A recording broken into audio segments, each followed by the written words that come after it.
Hi friends! Thanks for tuning in. If you like this video, please give it a like, comment below, and take a moment to subscribe to our channel.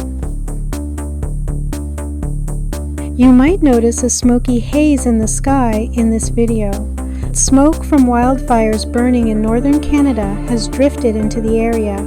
It's something many parts of Canada experience during the summer months. Welcome to Batchawana Bay, Ontario, a peaceful lakeside community along the shores of Lake Superior, just north of Sault Ste. Marie.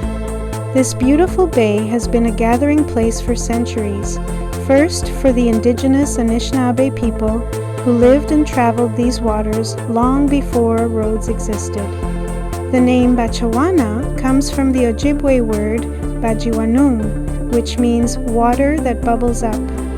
In the early 1800s, the Hudson's Bay Company set up a trading post nearby, making Batchawana an important stop for fur traders navigating the Great Lakes.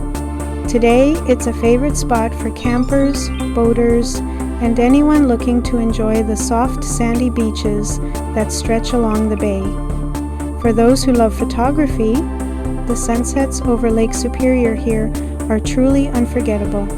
Whether you're stopping for a quiet picnic or planning a lakeside getaway, Batchawana Bay invites you to slow down and enjoy the view. Thank you for joining us on this tour of Batchawana Bay, Ontario.